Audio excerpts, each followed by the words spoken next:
Yep. Hello.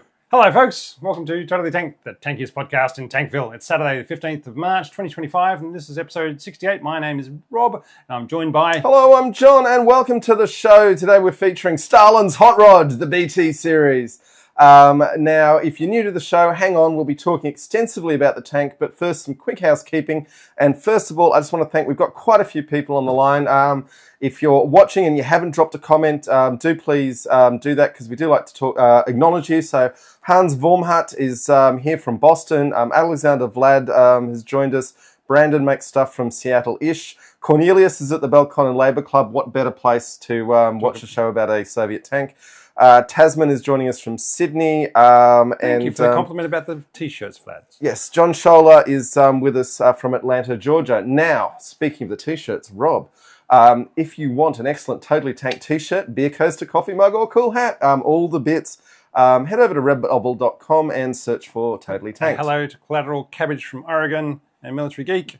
Hello, I did like Alexander Vlad's comment, hello, tank people, beer people, and tank beer people, because we are definitely tank beer people. Mm-hmm. So there we go. Yes. Hello, all. It's great to have so many people joining us today. Yeah, it's always lovely. Okay, so if you like the show, hit the like and subscribe buttons. It helps us. Also, whatever platform you're consuming our content on, Goodness. whatever platform you're consuming our content on, if you could leave us a good review, that would be great. If you don't want to leave us a good review, then just sod off.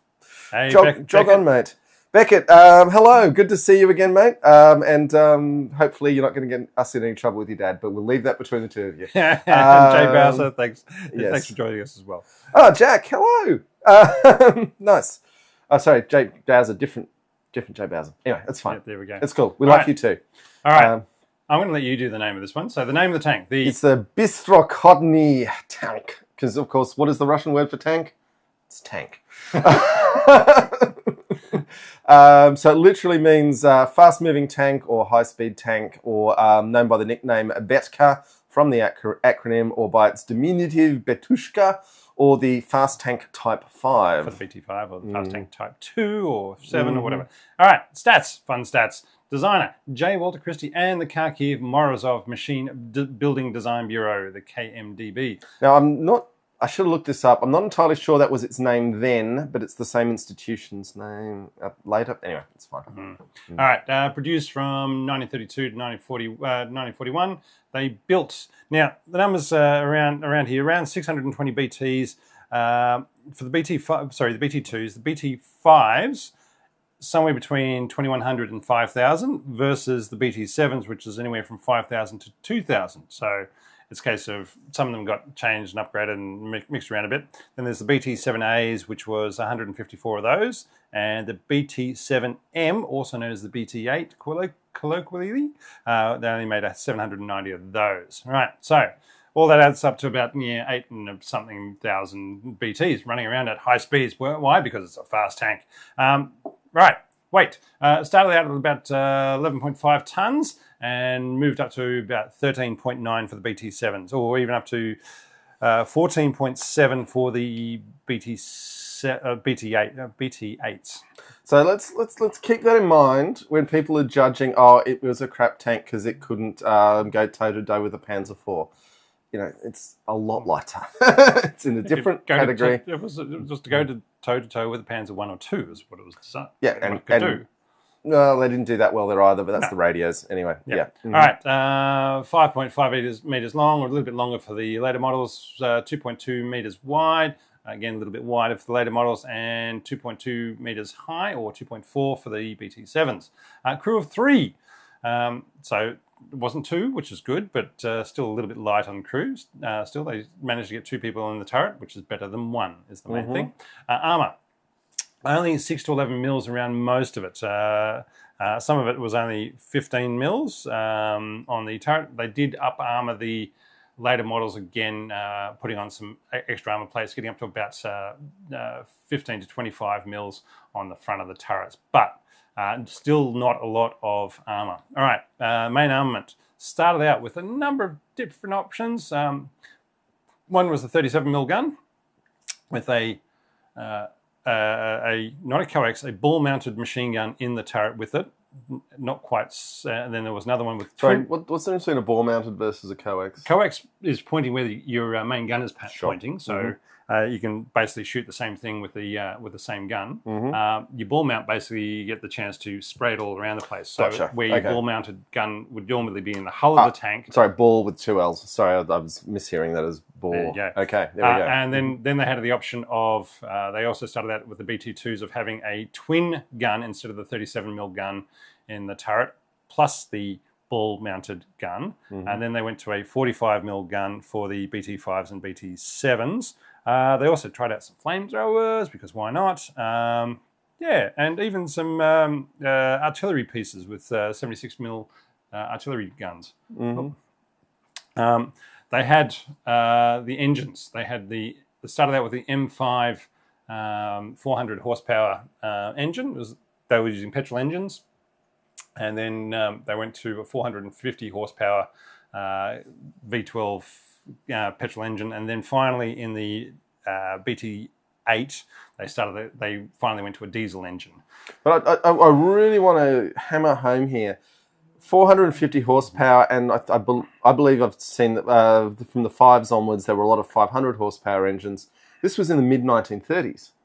And, you know, that is an enormous amount of horsepower for Western tanks in 1944. Yep.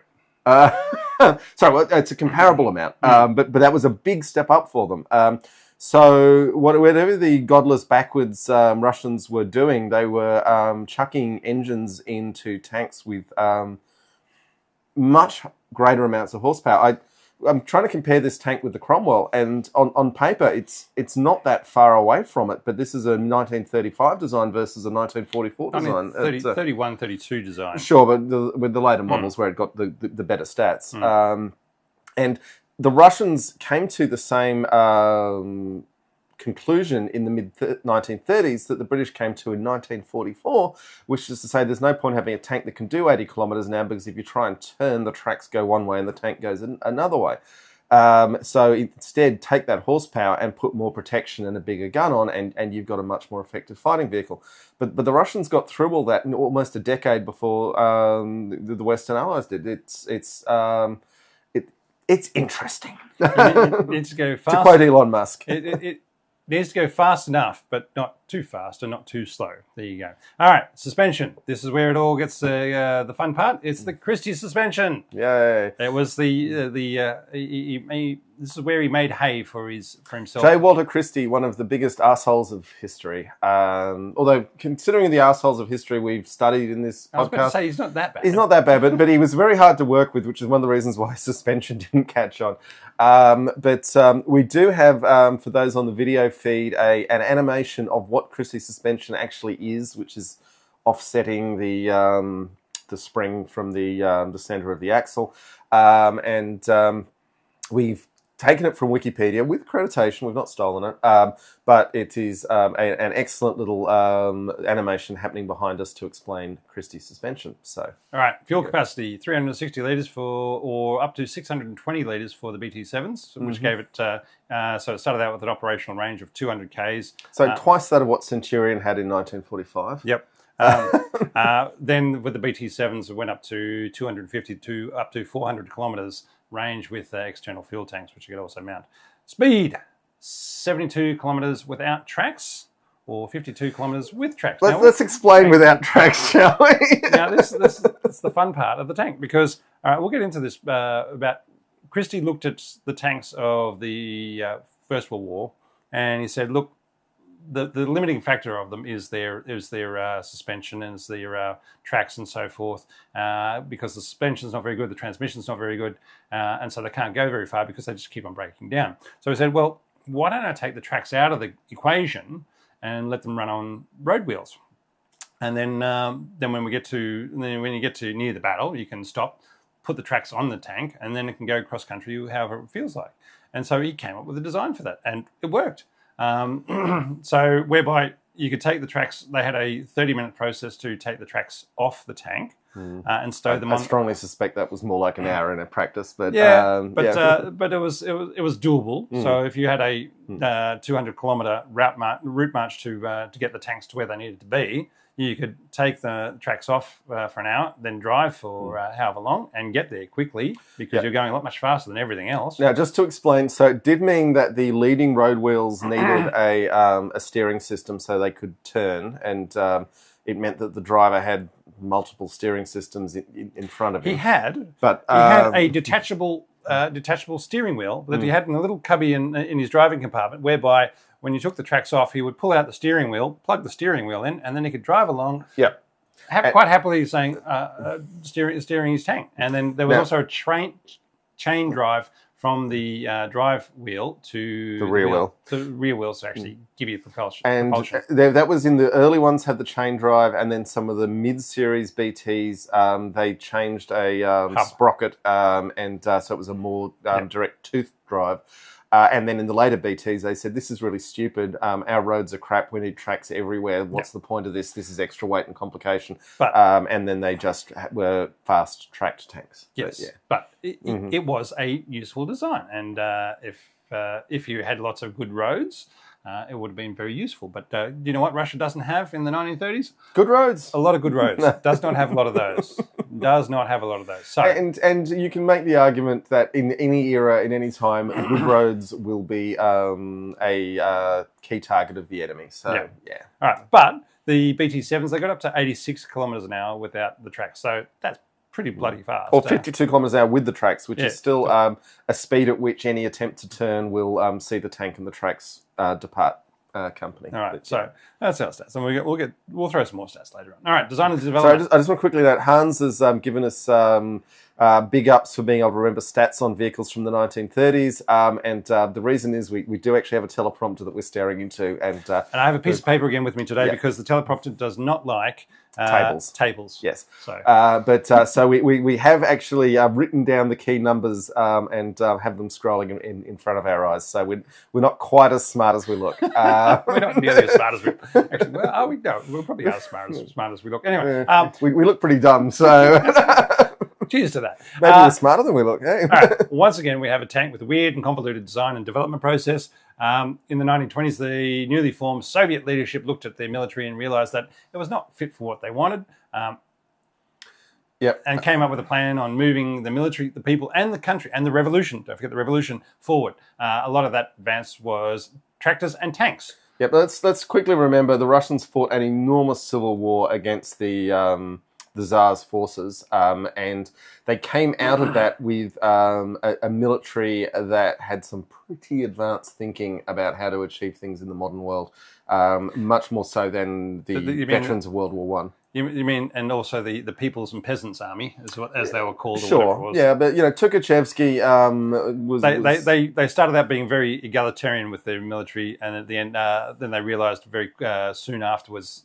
Officers need to be officers, and you sergeants can't do everything, need to be sergeants. And everything can't be done by committee. So they actually said, look, that egalitarian communism stuff, which for the military, which can make sure we've got a hierarchy in there, but everyone's equal under the commissars. Anyway, the Tank Archives has a website, has Stalin's translated notes on the requirements from tanks. So they had, a while ago they got all of Stalin's notes and documents and so forth, and they've translated them to English. And Tank Archives has put them up onto the web. And reading through some of those, big shout out to Peter Samsonov, you're a top dude. That's awesome. Reading some through those was some pretty spectacular stuff. So anyway, this is what they had to say on December 5th, 1929. I should try and do a Russian accent. I won't because I'm Australian. No. The project presented the commission was approved. The commission made the following points. The Red Army only has the T-18 tank. The T-18 does not sufficiently match modern requirements. There are no designs for a medium or large tank. The 5-year plan of tractorization and motorization are currently tied up supplying the army and country with powerful tractors. It is necessary to solve the question of tanks and tractor building, as well as receive modern tanks and tractors. No later than December 20th, send a commission abroad to select and purchase Samples of large and medium tanks investigate the possibility of technical aid. The tank building program must be completed towards the end of 32-33. The tank building program for 29-30 must be completed by October 1930. Extend the Politburo Commission until January 3rd, 1930. The Commission must investigate and take measures to complete the plan for 1 year from now and 4 years from now. So they went forth into the imperialist, capitalist, bourgeoisie world looking for tank designs, including the UK, France, and the US. And it's funny how, there's a joke in communist circles about how the capitalists will always sell the rope for their own hangman. Oh, and they did. Yeah. That's exactly what they were wanting to do. Yeah. In the US, they found J. Walter Christie. And what is it with the Americans and their single initial first names? I don't know. Anyway. DJ Trump. Well, I'm thinking more H. Norman Schwarzkopf. Oh, well, yeah. A US engineer and inventor. He had worked on ships, built tractors, race cars, and raced the race cars, and wanted to build tanks for the US Army. He'd seen the Renault FT and the M1918 tanks and how they had to be trucked around as they would break down if they were driven too far, and knew he could do better. So he designed a couple of different versions of tanks for the US Army that took off the tracks to allow the vehicles to run on wheels faster and further, and then put the tracks back on before going over terrain. Just when he was getting a version that worked and met requirements that the Army was after, the Great Depression hit. And the Army was no longer interested in buying his tanks. Because there was the personality issue of J. Walter Christie was very difficult to work with, which probably had a bit to do with that. And then there is the other issue that external bogies continued to be a great way to build tanks, or a good enough way, and had the advantage that they didn't take up interior volume, and they could be replaced without having to open up the insides of the tank. So while the Christie suspension had some benefits, it did still have significant costs, and its benefits were mostly with high-speed tanks, and everyone figured out they didn't actually want their tanks to go that fast anymore. So. Fascinating. Yeah. All right. Luckily, the Soviets and the Poles were interested in 1930, with the US government not really wanting to recognise the Bolsheviks as the Soviet government. It seems strange that they would agree to allow Christie's tanks and designs to be exported, but they did. The Soviets set up a company in the US called Amtorg to allow them to deal with American companies legitimately and spy. These days, they would just reach out on Twitter. The Soviets slide into the DMs. All the other lovely Soviet interference with American affairs these days is just buying podcasters to talk garbage for them. But, we are still awaiting our offer. But, with so much influence that we have here on the Australian. Anyway, the Soviets were interested in the T1E2 US tank and had placed an order for it. Then they heard about Christie's tank, the M1928, or as he liked to call it, the M1940, because he thought it was 12 years ahead of its time. That's the sort of person he was. And the impressive performance of the M1928. There was much haggling back and forth between the Soviets and Christie, but they came to a deal in the end for 2 tanks, their design, and a license to build them. The 2 prototypes sent to the Soviets weren't smuggled out illegally, but there were definitely some shenanigans with getting approvals. Further notes from Stalin included the line item 4. Line item number 4, the Army Department must give permission for the sale. Minister Samurai, or the Secretary of War, Christie will obtain the permission himself if we send him a letter with an official request. Negotiations were conducted on the April 7th, 1930 at Amtorg between comrades Kalipsky, Gobar and Mr. Christie. So first Christie labelled them as tractors, but then submitted the paperwork for them to be exported properly at the last second, so no one would have time to say no. And this was allowed as the US wanted to get foreign buyers for their tanks, so that they could then subsidise the cost of any tanks they wanted to build themselves. What a surprise! They were also selling off lots of excess Liberty engines for cash. So you had lots of engines that could be put into tanks in case somebody wanted to build. If you want to build bad tanks, yeah. The prototypes were not shipped with a turret, as Christie didn't actually have a turret design. He was using US Army design on the M1928s, so he didn't actually own that turret. The contract he signed with the Soviets included a requirement for a turret, so he had to give some money back, and also some more design details and blueprints and everything else. The Amtorg guys were going into Christie's factories and gathering up all the documentations they could, because they said, well, we bought it, and and also this might be our last chance before we get deported. Was probably on their mind, but yeah.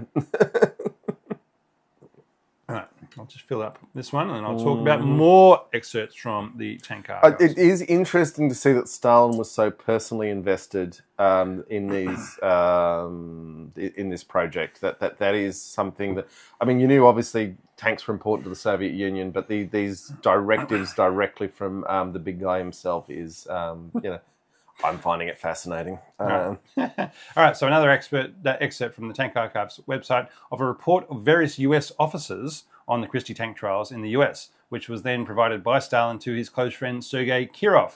It's only an excerpt, as the whole thing is really, really, really long and detailed.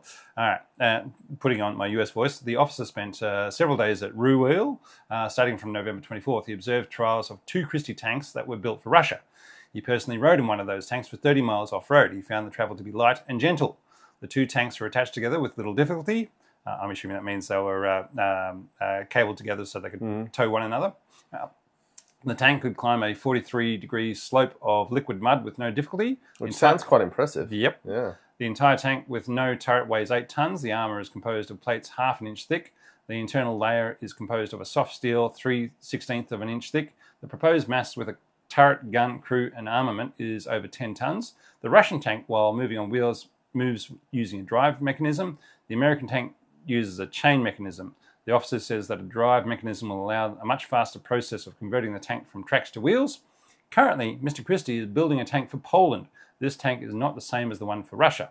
I heard that the contract for that tank had been annulled. The tank would have been finished at the same time as the American tank. The officer considers that the American tank will be finished in about 3 weeks. It will be delivered to Fort Meade and also to Washington, so interested parties may see it. The tank is 5 feet tall without a turret and about 7 feet tall width. The officer points out that there are a lot of car factory representatives were present at the trials. All present rode the tank and were impressed by the smoothness and lightness with which the tank crossed terrain, and had a very high opinion of the individual spring suspension, which, in their opinion, allow the tank to move smoother than a car. Well, that's when you've got more road wheels. You should, in theory, be getting a greater distribution, but yeah. The officer points out that the Polish tank without a buyer can be sold to the government if such is deemed necessary. Uh-oh, John's broken something for me. Yep, hang on a sec. Has he turned on the Peltier? No, it's not the Peltier. We're still live. It'll be fine. So this is the downside of the... Okay, keep talking, Rob.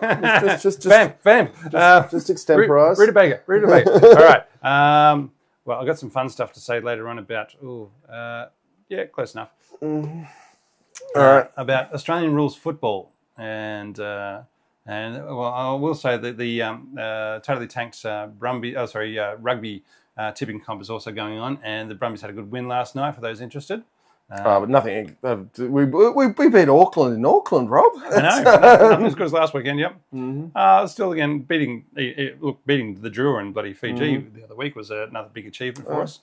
Well, we beat the Drua last night again. All right. Okay, we're getting close. There we go. Stop. There we go.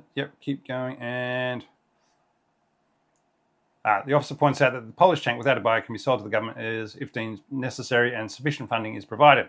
Babao, who is one of the officers, do you know how the Russian government managed to purchase such a tank? General Farquhar. No, sir. All right. So the report details all the good and bad things about the Christie tank, mostly good, and how the US military kept finding ways to say, no, we don't want that tank. Poland, who had finished fighting the Soviets for independence only 8 years earlier, ended up not getting their tank. Typical. Just quickly, Colonel Klink has joined us from Indiana, so hello. Medi's here as well. It's all kicking off. Okay, nice one.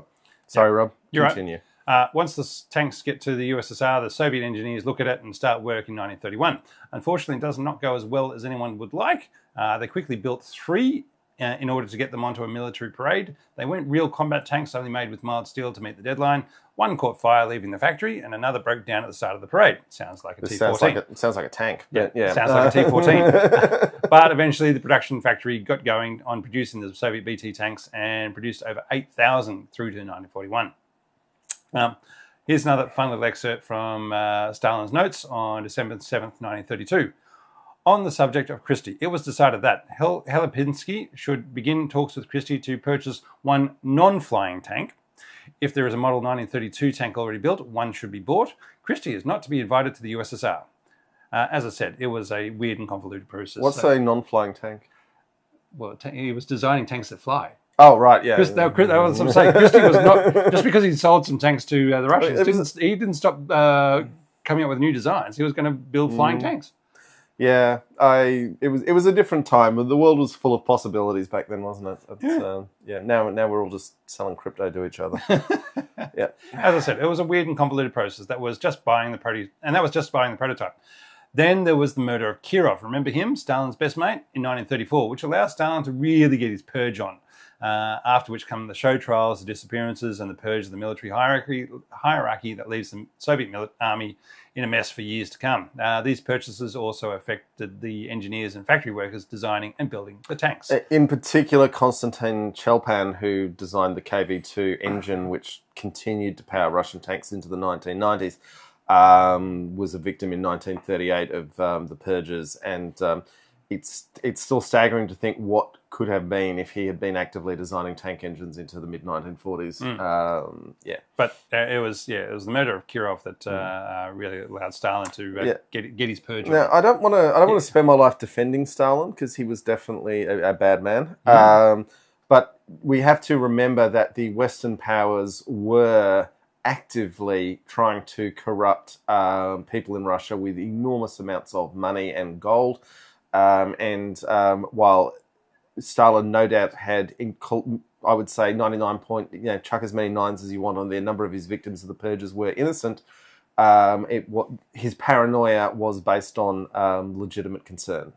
So it's still a monster. Still a monster. Not challenging that, but let's remember that the Western powers literally invaded the Soviet Union in 1919. So they had their reasons for being crazy. They were crazy, but they had their reasons. Alexander Vlad does ask a good question. What Totally Tank T-shirt would Stalin buy? Oh, it'd have to be the T-34, wouldn't it? You'd think so. All right. Or the IS-2. The IS-2 tank's not just for fascists. I think that might be the one. Which I bought one for Sheridan. I don't have one of my own. I should probably get one before. In fact, we definitely need to have those before we go to Armourfest. We have to have a lot of things before we go. Anyway, all right. Plus the question of, once you've got a tank, what do you do with it? Which had been going around for a while since World War I. The Soviets first came up with the term deep battle in the 1920s, which was the bridge between the strategic and the tactical battle, what we now call the operational level of battle. The idea being once you've won the tactical battle of breaking through the enemy defences, you push through fast-moving forces to disrupt their logistics and hamper any counterattack. Sound familiar? I would say deep battle. I'm not disparaging Tukhachevsky and deep battle, and it's a pretty valid doctrine and concept. It's also pretty close to just combined arms or blitzkrieg, or it all turns into pretty much the same thing. They were the first ones to actually write it down, though. Yeah. Right. Also written as emphasising destroying, suppressing, or disorganising enemy forces not only at the line of contact but also throughout the depth of the battlefield. However, the author Vladimir Trinadilov was envisioning horses when he wrote about it. So the question of tanks for infantry support or cavalry once again comes up. So he was looking at saying, he was a cavalry man, and saying, once you've broken the line with the tanks, then you send the cavalry through. The idea of deep battle gains and loses support again and again over the years within the Soviets, but the BT tanks are seen as a way to achieve success in the deep battle during the 1930s with their speed, manoeuvrability and firepower. Which does come back to the problem with all these ideas, which is that, it's very exciting that your tank can hair off at 50 kilometres an hour and flank the enemy, but where is your fuel truck and your ammunition supply and your maintenance dudes getting up there to support you? And how long can your tank operate without those things? Well, the answer is not very long. But, it's exciting when it works. Reading comments and laughing, sorry. Yes. All right, notes from other internet sources and references, just to throw them in there. So they did have a slight fire on the move with a stabilised gun sight.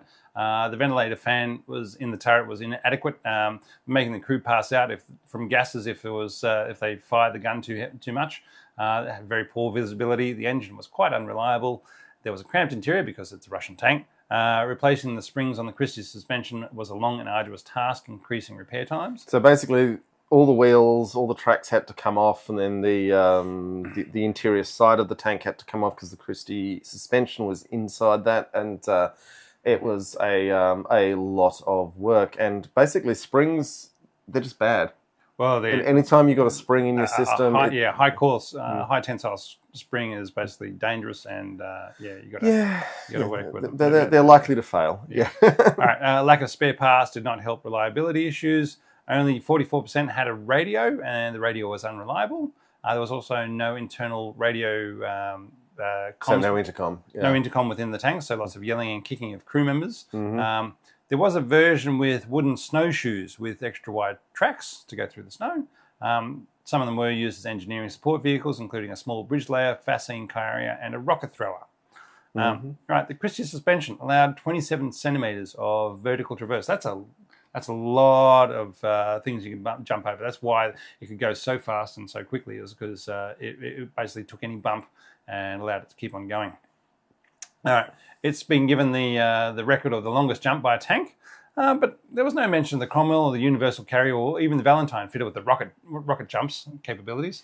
I don't think I think they really need to, if they want to really claim the question is, was that longest jump with the tracks on or off as well? Which this is the only tank with that asterisk on it. So. Well, the one that was filmed and shown on YouTube was with tracks on, but I reckon Cromwell could have done that as well, or a Valentine fitted with rockets. Not the best use of a Valentine. No. But yes. All right. The BT2 turret machine gun was not coax but in a ball mount, as I was describing before, and it was at 45 degrees to the right of the main gun, i.e. not directly to the front, so it could shoot out to the sides. The BT2 and the BT3 changed all measurements from imperial to metric. Good for them. I was about to say, that's just a case of, yes, we're getting rid of this imperialist... I'm sick of working in foot pounds and 16 1,000ths of an inch. And the fact that they did it. And I said, look, we're just going to say, all from now on, everything is going to be in millimeters. We'll go from there. Right.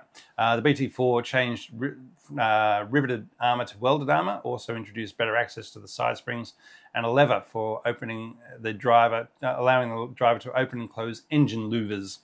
Yeah, which we will get to the service history, but they discovered that people throwing Molotov cocktails into the engine deck was a bad thing they didn't like. And engine louvers were... We'll have a little discussion useful. about where the term Molotov cocktail comes from and the history of that. True. Molotov cocktails existed before Molotov put his name to them. We'll talk about where it comes from later on. All right. The BT5 brought in the 45mm gun and a proper coax machine gun.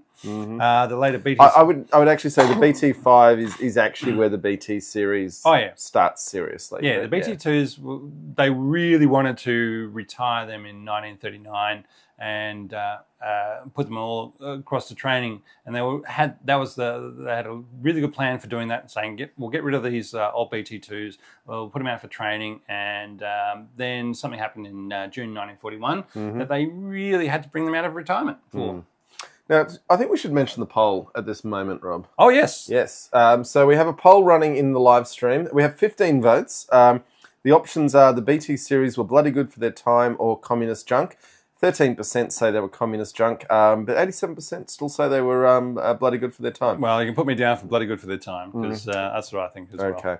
It's one thing, YouTube doesn't actually let us vote in our own polls, which is understandable, but... I'll just log on now. Sure. All right, the later BT7 had another ball mount in the rear of the turret that was designed to take the... You're then designed to take the gun out of the front ball mount and insert it into the rear of the so you could switch it around. Yes. That'd get very exciting in the moment where you had to... pull out your great pull it out and get in the... around everyone. So I don't know why it was designed that way. And they also it also came up with a... the hub gear for the track removal. Yeah, also built a hub gear with a rather complicated chain gear system for using the road wheels. But they also put on a external anti-aircraft machine gun. That changed the shape of the hatches on the turret, so it had to be a round hatch for the commander, so he could stick his head out, man the anti-aircraft gun, and it could swivel around his turret as he moved his gun around to fire from the pintle mount. It's a funny thing because the reality of aircraft trying to attack tanks is that they really weren't very good at it, and the claimed kills versus actual kills was colossally skewed. But tank crews and tank designers still felt the need to try and address. And we've spoken about this before. The main thing isn't that you're going to shoot a plane down. The main thing is you're going to put enough fear in the heart of the pilot that he's going to fly higher where he can't accurately target you. But yeah. All right. When tracks were removed, a detachable steering wheel was taken from the driver's storage space and inserted in the tank to allow the driver to use a steering wheel. Removal of the tracks wasn't done to exploit speed, but because the lifespan of track links and suspension was very poor in 1928, so that basically allowed them to drive further without the tanks breaking down because of the track links. Now, every BT I've seen was still using single pin tracks, which, to be fair, you know, the French were still using single pins up until 1940 when their tank production ceased for some reason. But the tracks weren't great, and it's one of those things we were critical of American tanks until the M4 arrived. But one thing they sorted out by the time of the M2 was some really solid tracks. Yeah. Right. Lack of a suitable 37mm gun meant some of the BT-2s had a twin machine gun and only 2 crew. Some even had the twin machine gun plus the ball-mounted turret gun. And there was the Soviet propaganda movie Traktoristi. Traktoristi. All right, in 1938, showing the super abilities of the fast tank BT-5. There you go. Alexander Vlad's been making jokes in the comments about the he's just watching a tractor podcast. But yep, there you go. Traktoristi. I wish you'd sent me a link. We should have found some video of that. Anyway, that's fine. Let's move on. There you go. All right, operators. The Soviet Union. What a surprise. The Spanish Republic. They had 50 BT-5s right along with crew training and Soviet volunteers. Nationalist Spain, they had some captured. Republic of China, they started with 4 BT-5s and then were given another 30. The Mongolian People's Republic, they had 15 BT-7s. Finland, they captured 53. Hungary had some captured ones. Romania had some captured ones. And Nazi Germany had some captured BT tanks. Conflicts. All right, now you've got a list of conflicts here, Rob. Are we going to address these conflicts, or are you just going to list them and then we address them? Well, there's notable. We're going to address the conflicts, and then we have some notable battles that I've written about. Sure. So, conflicts: the Spanish Civil War. All right. So, as I said, the Republicans were given 50 BTs, and they didn't do very well with them because the Republicans weren't really good at war.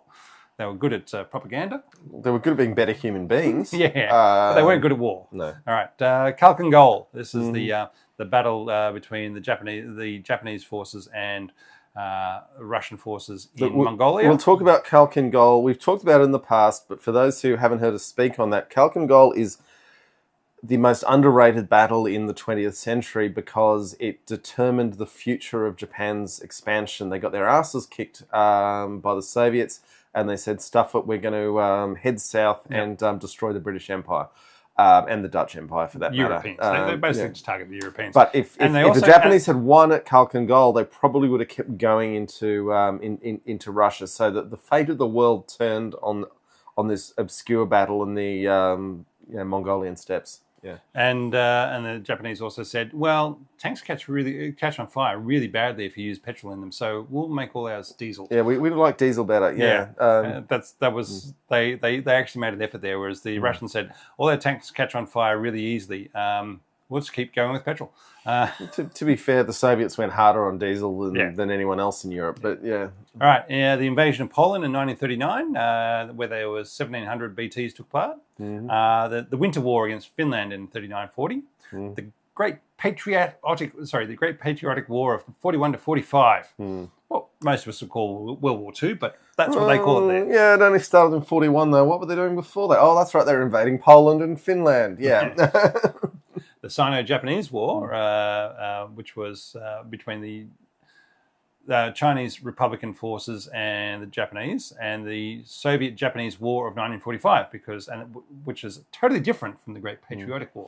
I love how Zhukov cut his teeth in the We'll talk about Zhukov in Khalkhin Gol. But he started at Khalkhin Gol or Namahan, depending on what you want to call it, and then he finished his army career back in Manchuria. Yeah. And for a guy who was so significant in the European theatre, it's kind of funny that it's bookended by... he was a man who went up and down with his... the fact that he wasn't purged, because Stalin did not like him, was incredible. Well, he was too scared. He was too big, too important.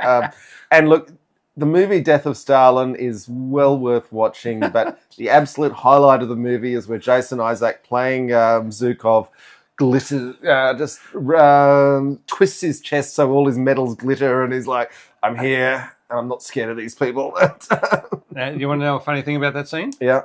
They didn't put as many medals on his chest. Oh, they cut it down. They didn't have as many medals on his chest as Zhukov actually had, because the movie people said nobody would believe he had that many medals, and so therefore they said, no, we'll fill up his chest, but we can't have that many.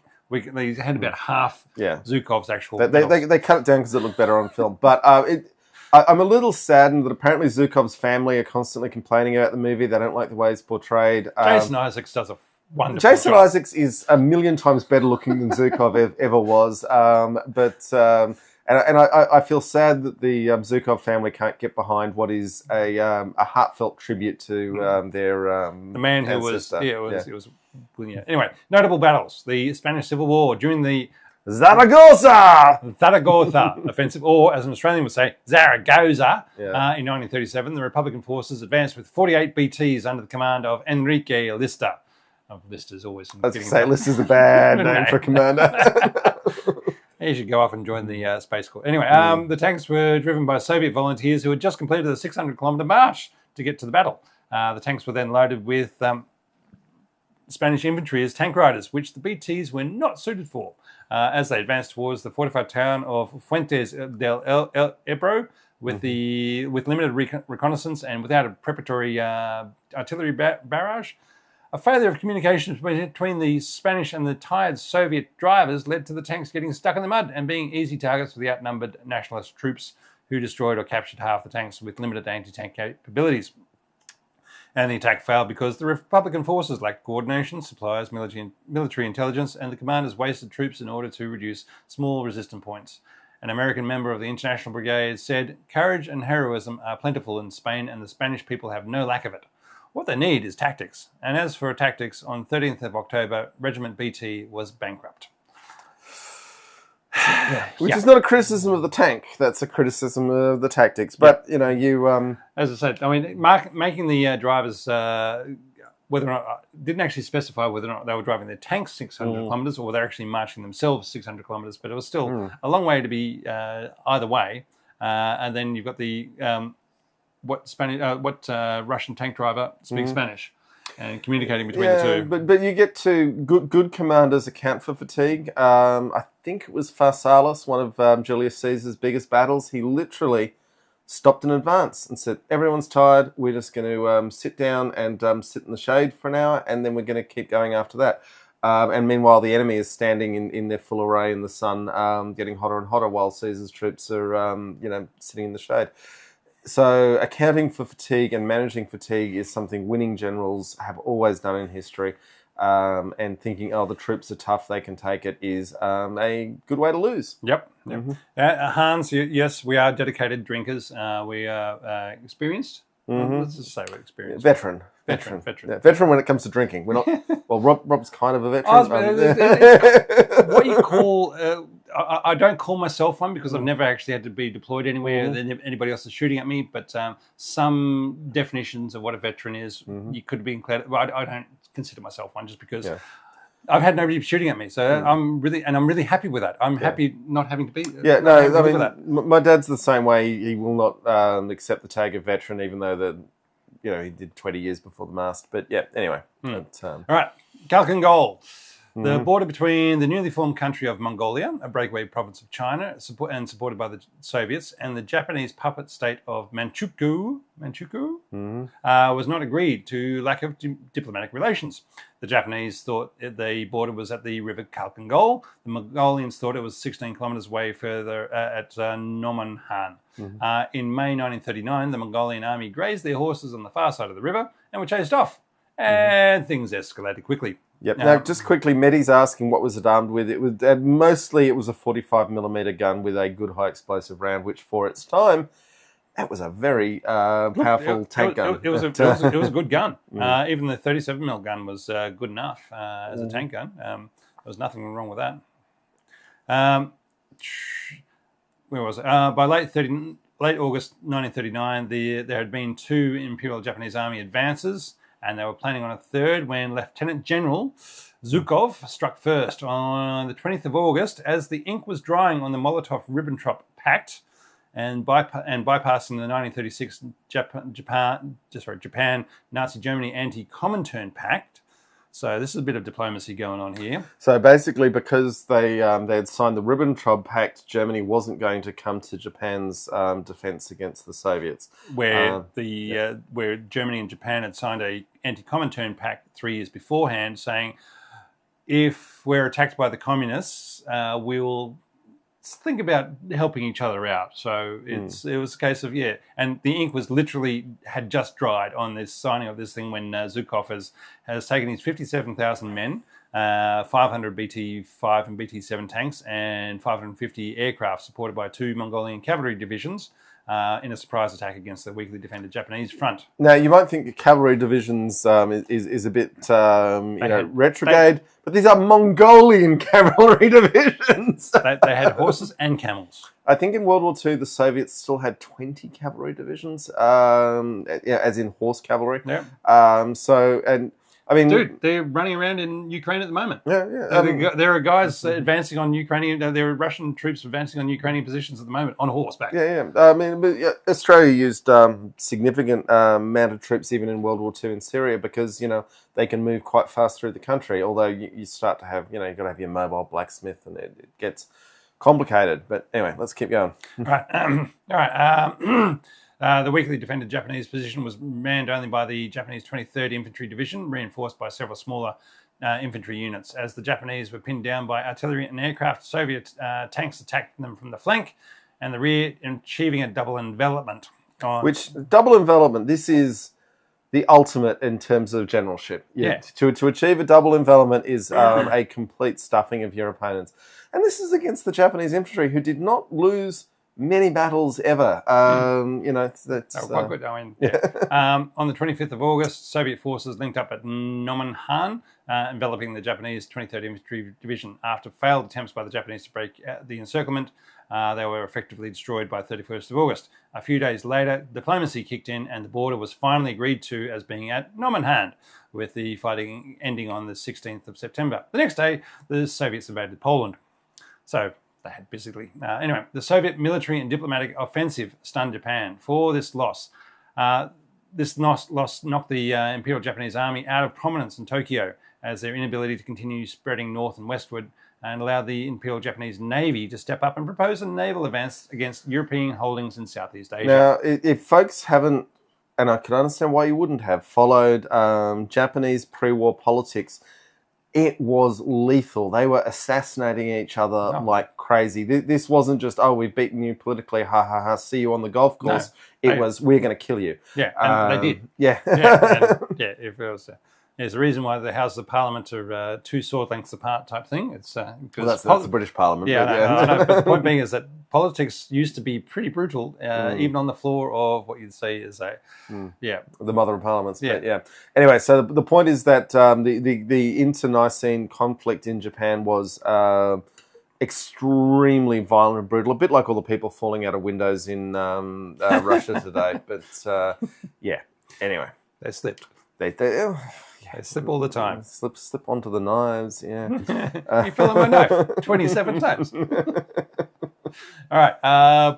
For the Soviets, it allowed them to maintain a stable border and sign a neutrality pact with Japan in 1941 and concentrate their efforts in Europe. For Zhukov, he was made a hero of the Soviet Union for the first time of 4 and promoted to general. I've already talked about how he doesn't have all these medals. Hang on, wait, go back. Sorry, I was wrong. Keep going. With his flanks secured, Zhukov and his Siberian divisions, 1,700 tanks and 1,500 aircraft, were able to turn up at the Battle of Moscow in December of 1941, just in time to stop the German advance. For the BT tanks, the Battle of Khalkhin-Gol was the largest tank battle to date. The tanks' mobility and speed enabled them to carry out the double envelopment of the Japanese forces, but they did so without infantry support. Zhukov proclaimed the tanks were very fire-prone, having lost 250 of his starting 500 tanks.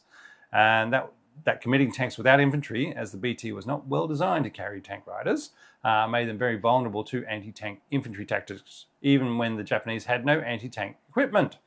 What a surprise. Using what would later be known as the Molotov cocktail, first used in the Spanish Civil War by Franco's troops, so it was Franco who came up with it, and given the name by the Finns during the Winter War. I just want to briefly touch here on, so the Japanese, faced with these tanks and lacking dedicated anti-tank armament, they use their artillery quite effectively, they use their aircraft quite effectively, but the only way they could actually figure out to really deal with the tanks was teams designed to distract the tank and then engage it with literally glass bottles full of flammable spirit, with a lit wick on the top, which we now call the Molotov cocktail. But this is, the Japanese had the troops with the crazy bravery to do it. They lost the battle, so it wasn't that effective. They did kill a lot of Russians. They killed a lot of Russians. They killed a lot of tanks. So it's part of this whole thing that if your troops are crazy brave enough, you can do things. I think what they call it, heroic effort. But yeah, crunch and anyway.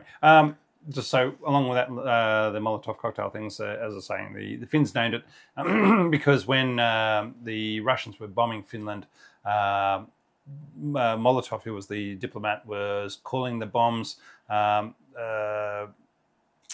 aid packages that were coming down, and so they were calling the bombs that were coming down were Molotov bread baskets, because Molotov said, "Well, we're providing aid packages to the Finns," and these bombs were coming down. So they became the drinks that the Finns were then serving back to the Russian tanks were the Molotov cocktails, because they were serving up their drinks for.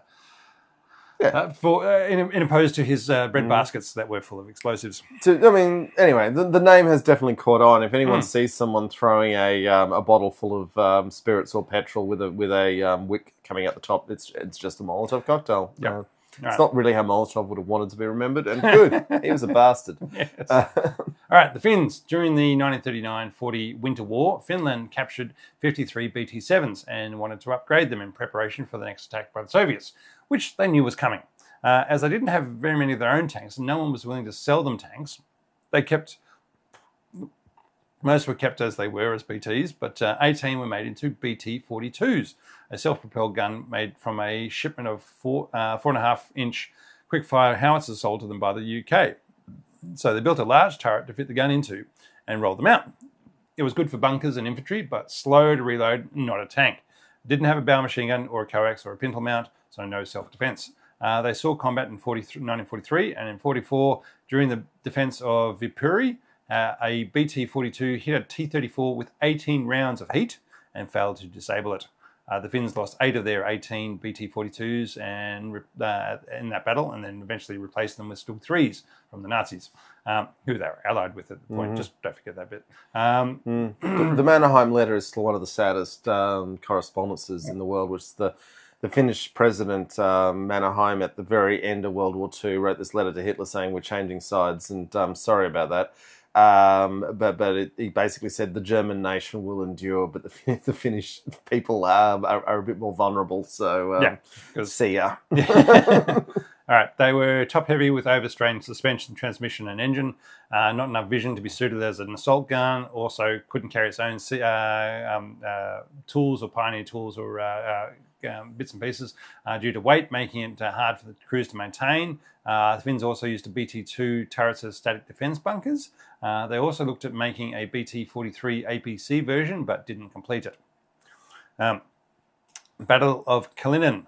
17th of October 1941. The Nazis had advanced 1,000 kilometres from June 1941, part of Operation Barbarossa, destroying 15,000 tanks, 2,000 of which were BTs, and killed or captured 3 million Soviet soldiers on their way to Moscow. On the 17th of October 1941, the Red Army counterattacked the German-held town of Kalinin. It's 170 kilometres from Moscow, with 27 T-34s, 20 BT tanks, including 5 outdated BT-2s, 10 T-60 tanks, and 4 ZIS-30 tank destroyers of the 21st Tank from the 21st Tank Regiment. Whilst they were not able to achieve their goal of forcing the Nazis from the town, this was the most This was one of the most successful Soviet counterattacks conducted to date at that point of the war. For the first time in the Great Patriotic War, a coherent brigade tank assault had been conducted where experienced tank crews assaulted German positions, destroying more vehicles than were lost, which is a good way to carry out battle. That's the dream, isn't it? Right. They lost 21 T-34s and 3 BT tanks and a single T-60s, while the Nazis lost many more tanks, trucks, and planes, being unprepared for the Soviet attack. The Soviet tanks columns joined in the end of Nazi supply columns driving towards Kalinin, with no one noticing until they started opening fire. One T-34 went on a rampage and destroyed or shot or rammed 16 aircraft sitting at the airport, and others rammed a couple of Stug 3s, with one becoming stuck on top of the T-34. There you go. Yeah, so basically they caused havoc through Kalinin. But as I say, they failed their overall goal. But the main thing was they succeeded in slowing down the Nazi advance. Anyway, Tasman's had to leave, so have fun at dinner, and hopefully you enjoy the rest of the show. So, yes, and Alexander Vlad has noticed that I can pour my beer without breaking eye contact. Yes, although I can't advance the telepropter while I do it, so it's always I could, a balance. I'm just leaving it to you for the moment. Sure, thank you. Models. The BT-1, which is the Christie prototype with no turret. That's the one that first aboard. The BT-2 was the model 1932 with the M5 400 horsepower engine, which was a copy of the US Liberty L12 engine. 3 turret Which is what the British put in the Crusader. It's a much lighter tank. 3 turret versions were produced with one with a single 37mm gun, a 37mm gun with one ball-mounted machine gun, and then the twin 7.62 machine guns in place of the 37mm gun, and a single, and then the single ball-mounted machine gun in late 1932. In late 1932, they modified to the BT-3, but produced under the same designation.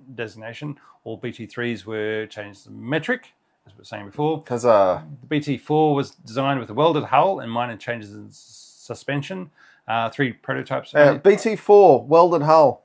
Yep. Western tanks, rivets up, up until what, 1941? Yeah. 3 rivets up until 44. Yeah. Anyway, 3 prototypes. Cromwell, damn it. 3 prototypes were produced. The BT-5, this is where it starts getting proper. A large cylindrical turret with a 45mm gun. The coax DT, 7.62 machine gun. Early tanks used simpler, fully cylindrical bolted turrets with rear bustle welded on.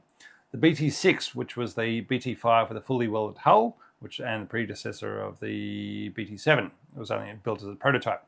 Then we go into the BT-7, which is the model 1937 with the new turret with sloping armour. The BT-7M, also referred to as the BT-8, where they put in the new V2 diesel engine, replacing earlier petrol engines. So the BT-8 or the BT-7M has got the same engine in it as a T-34, which is a 40-ton tank. So this is where the Russians got the idea of way too much power. Let's put more armor and gun on rather than going for higher speeds. Alan's joined us. Hello, Alan. It's always good to see you, my friend. Yeah. Yes. There were the prototypes. They built an artillery support version with a 76.2 millimeter howitzer as a prototype. Later, 21 tanks were made from the BT-7s. A rocket launcher artillery version equipped with 2 420 millimeter tank torpedoes. So what's a tank torpedo, Rob? They're basically, they look like bombs, right, built onto the side of the turret, and pointing at the sky. So I don't know how far they went, but they were like, literally looks like bombs, not rockets. They were bombs. Okay, cool. Strapped to the side of the turret, and that would launch somehow. Yeah, look, as we know, anything that needs a ballistic trajectory is likely to miss. But yeah, then there were flamethrower tanks prototypes. There was an amphibious variant with a new hull for a prototype. A remote radio control tank prototypes. The really, really fast version by N.F. Nizhganov, which had a set of 30 wheels connected by a chain. It was supposed to reach speeds of up to 105 kilometers an hour. Jesus. But was rejected due to complexity, and only one mock-up was built. Command version of the tank with a whip antenna instead of the earlier frame antenna. And then the BT-SV2 Turtle or Cheddar with lots of sloping armour. Variants. Hey, we got to the variants. Okay. Fake tanks. I found out there is a category on Tank Encyclopedia for fake tanks. Yeah. It's just weird. All right. Tanks that the internet has made up as real ones. And the BT-4 or BT-VT with a variant 2 machine gun turrets like an early T-26. So you got the 2 turrets on top of the tank. Has been found captioned as a BT-4, but never existed, and the images have been edited. Now, I just want to, this is a good moment to talk about, I did spend a year in the digital engagement team at the Australian War Memorial, and one of the things that the historians started screaming about me as soon as I started doing things was that every caption on the website was not trustworthy. And to the point that I should never cite our own stuff, because it was just you have to go back to the original sources. But even the original sources were all wrong. It's just that everything is people doing their best in the moment, and very little of it gets corrected. So something goes into an archive or gets annotated as being this is a thing, and often it's a drawing that's in a magazine that gets photographed and then that's taken as being an actual thing. It's one of those things that it's really worth just remembering that every record of war is deeply traumatized people doing their best in a moment and with a lot of other things on their task list. Anyway, let's continue. All right, legacy, the BT tanks. They weren't the best tanks from 1940, but they did provide the USSR with experience in how to build tanks, lots of tanks, with armour, guns and a fast engine, and how to use it and how to service it. So when a better tank came along, they didn't have to start from scratch. They were good tanks from the 1930s when used effectively. I honestly think, given the armour protection, poor. Size of the gun, extremely good for the mid-1930s. Even into the early 1940s, that would have been a good gun. And the speed, which definitely means it has to be used correctly. But, reliability, maintainability, and all that sort of stuff. The British were fielding worse tanks, fielding from scratch worse tanks in the middle of the war. And that was a period of intense innovation, and they still weren't as good. I mean, these tanks actually had a HE round. Yeah. Who would have thought that'd be useful? Yeah.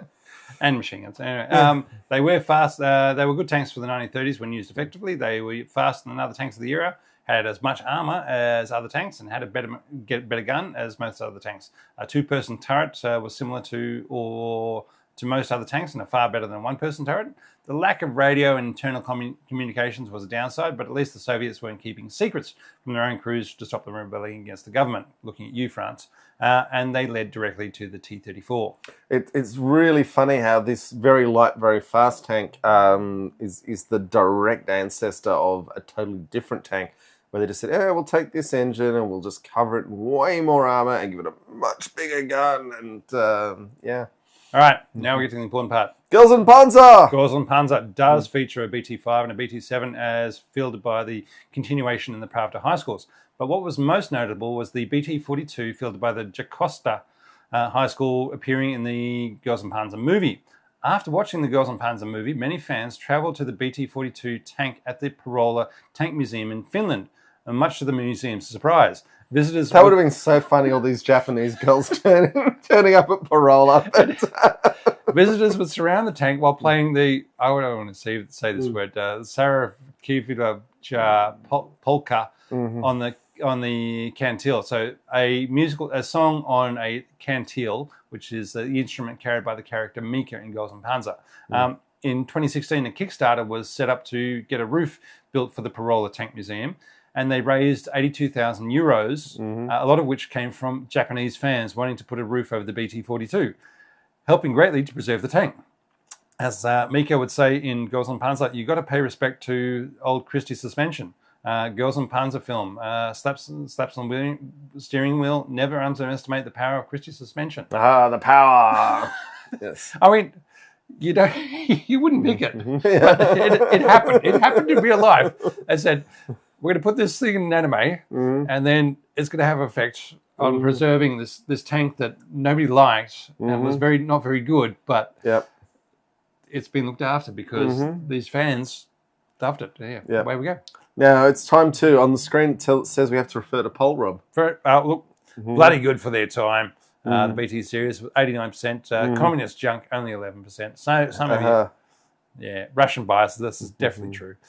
Yep. Okay, so now we're going to put you to, we've got 17 minutes of an interview we've done with Kurt from the Australian Museum of Armour and Artillery. We're talking about Armour Fest and also how you come to be a tank collector. We think it's a pretty interesting chat, and so we will be back live after we put this on, and we hope you enjoy it.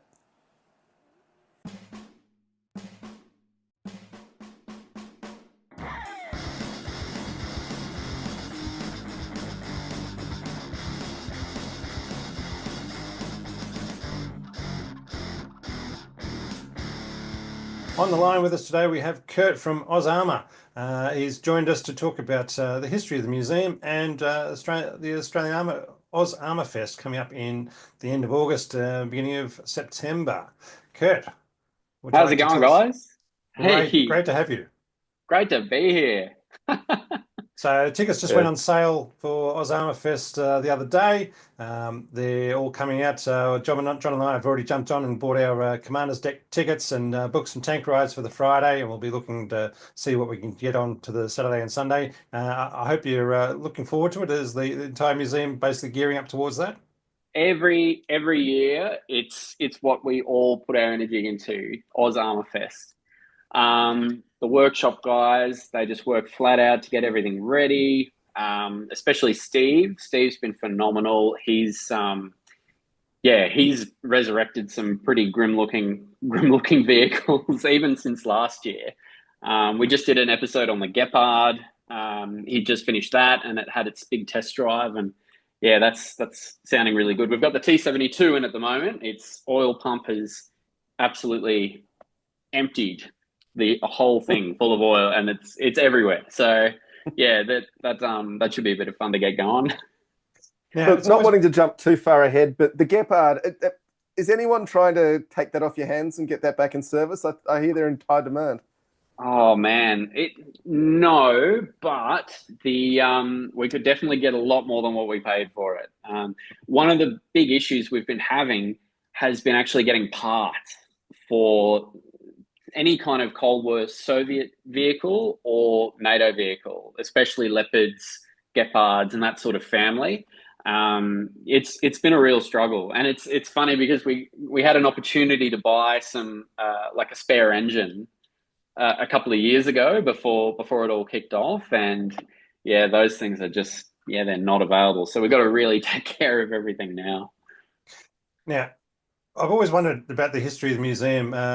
Opening in 2014, suddenly this collection's been put up as a museum. How did it all come about? I mean, it's a strange thing to think of it about in Cairns. I mean, we're here in Canberra, and when I heard about the Australian Armour and Artillery Museum in Cairns, I thought, why would they be in Cairns? I've never heard of this sort of thing. I mean, but obviously it's a huge success. There's so many tanks there, and but how did it come about?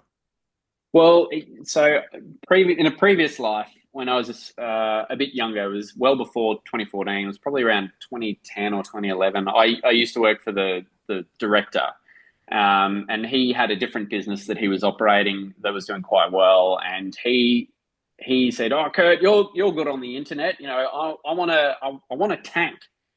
So what do you want a tank for? He's like, I want to go take it up the farm and drive it around and bulldoze trees over and just have a tank.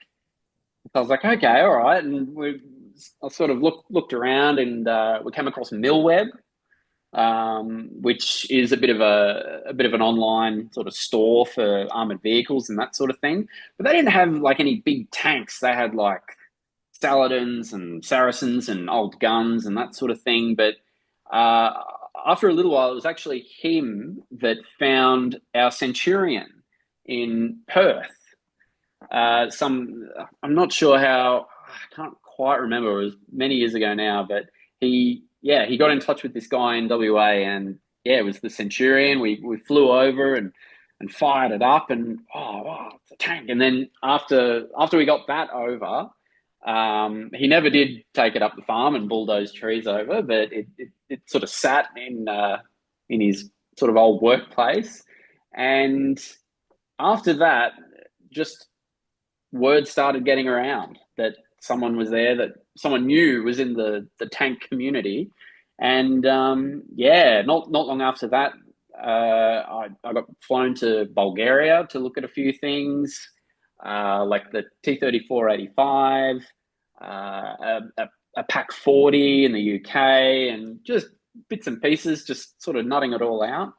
But the trick was actually trying to import these things.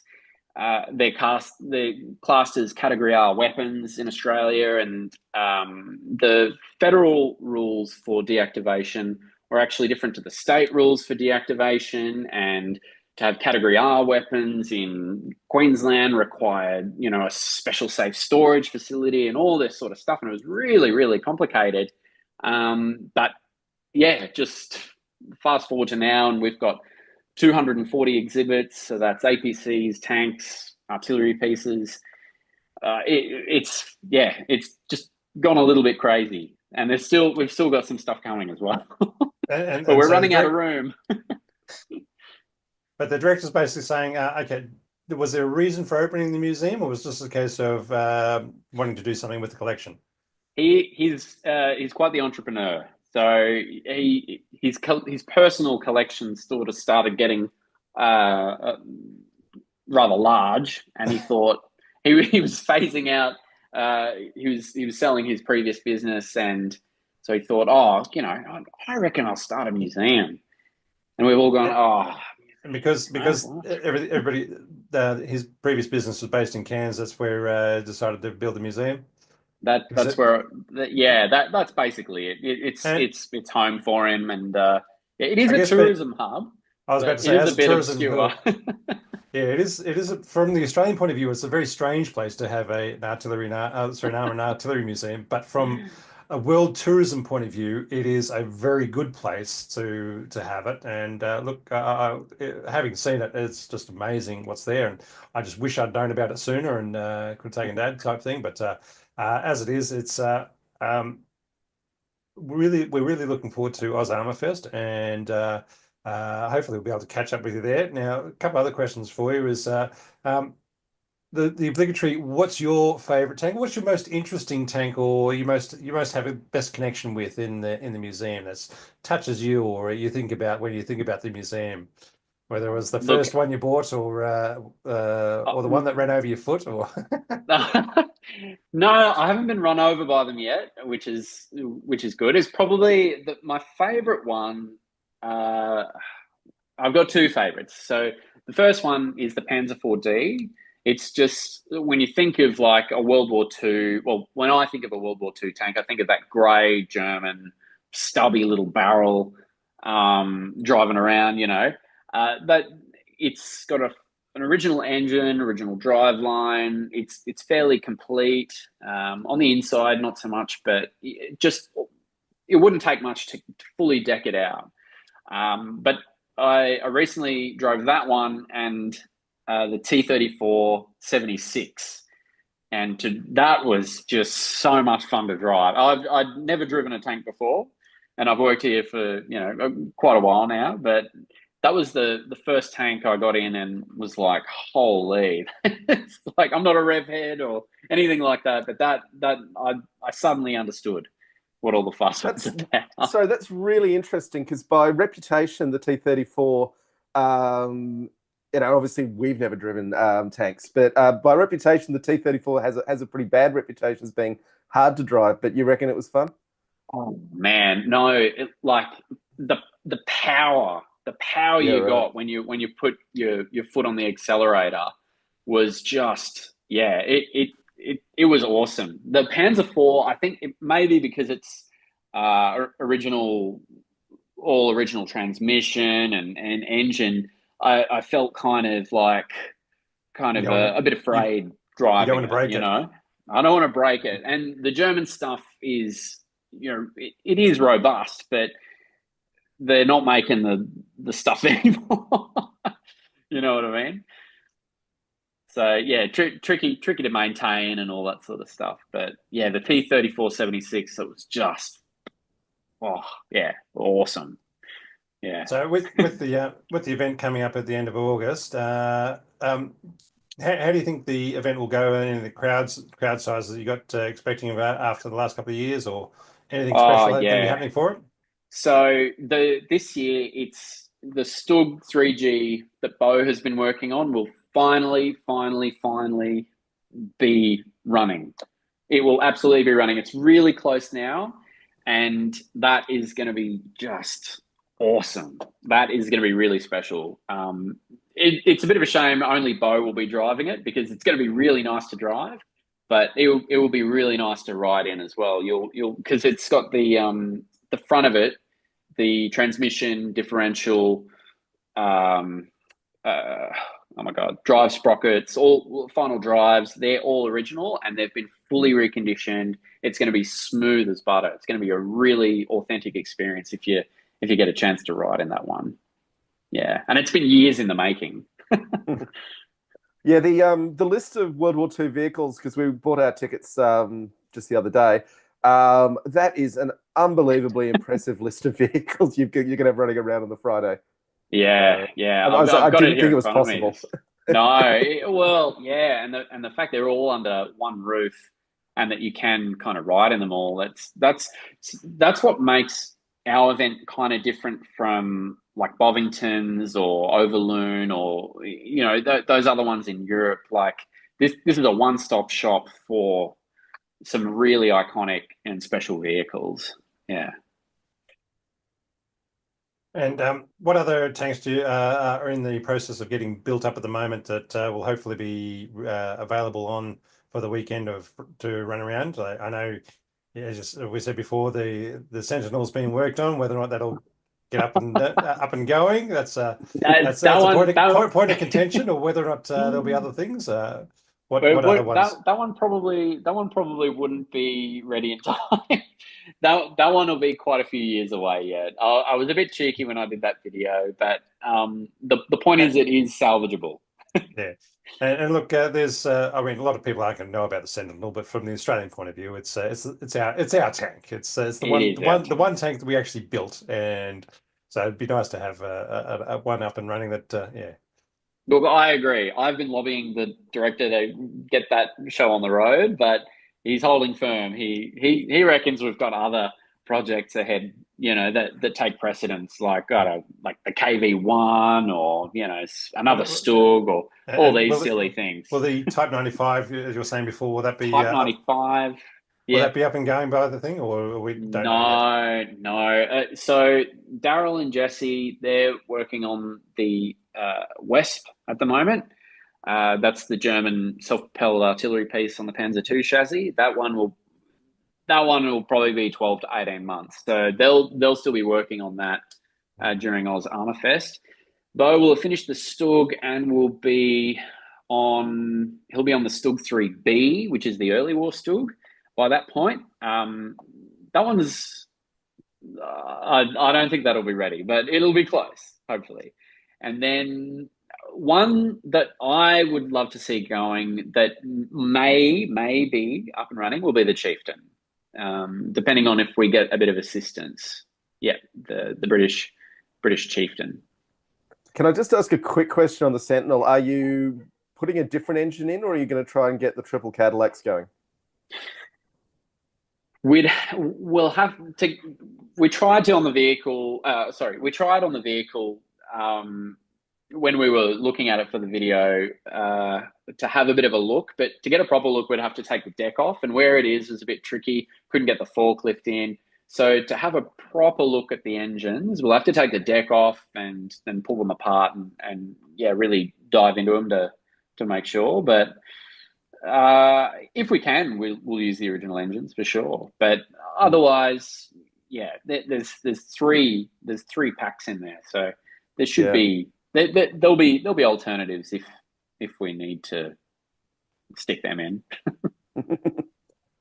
Now, While we're up at Cairns for the event, we're going to try and organise a pub night. Can we interest you in coming out to the pub with us on probably the Friday night, John? Yeah, or you're going to be too Well, busy with Oh, cleaning up look, after the event.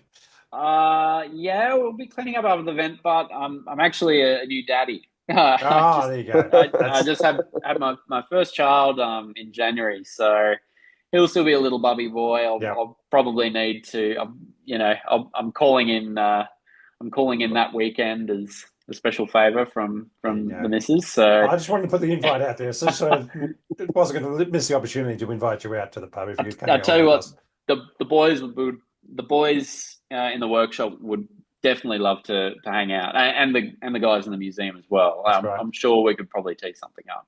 That would be lovely if we could get some people coming out because we just want to come out after the Hang event out. and talk tanks and how much fun we've had during the day. That's Are you always guys what coming up earlier at all by any chance? we'll be up on the Thursday, but we'll be hanging around for the Monday probably. Yeah, nice, nice. Definitely, it's very exciting on Thursday. There's a real buzz of anticipation in the air, whereas of as we sort of of what's driving everything, working, preparing it. of what's working and what's not. Yeah, yeah. Oh, there's a lot of fast, stern looks as people walk by. You know, oh, this isn't working. Oh, shit. So, but on the Monday, it's very relaxed, and we're hosing things down and that. So, try and get both days if you can. That's yeah, you can see the contrast. Right. All right. John. yeah, no, I think we've covered everything we need to cover. I guess, Kurt, just aside from Osama Fest, which is a very special thing, can you just give us a rundown what the visitor experience is like and the offerings you guys have if you're getting visitors any other time? Gee, any other time we've got the shooting gallery downstairs. It's a 50-meter underground shooting range basically, and we have a bunch of World War II rifles. Yeah, you can shoot. We've got a joyride vehicle, which is either a converted FV432 or a Humvee, which is a lot of fun. Um, and yeah, you could spend days here walking around reading all the plaques. As I said before, 240 exhibits. It's yeah, if you're into tanks and artillery, there's really nowhere like it. And I mean, the tanks aren't the end of it because you've got very big self-propelled artillery pieces in there as well, don't you? The peon. Self-propelled artillery, towed artillery, half tracks, APCs. Yeah, there's Manhards. Panhards. Yeah, the Panhard. Oh my God. Yeah, jeez. We have a lot of requests to get that running. Man, if only they That's a knew. very complicated machine, I gather, but Yeah, it's complicated and yeah, it's in a French, pretty French and terrible state. wheels. Yeah. French, a cool vehicle. Like you Mm. can't deny it's pretty clever. The oscillating turret, really, yeah, it's interesting, but yeah, there's. I think we'll get the Sentinel running before we get that running. How about that? nice one. Well, Kurt, thank you so much for your time, and we look forward to seeing you in August. Likewise, fellas. Thanks so much for having me. Hey. You bet.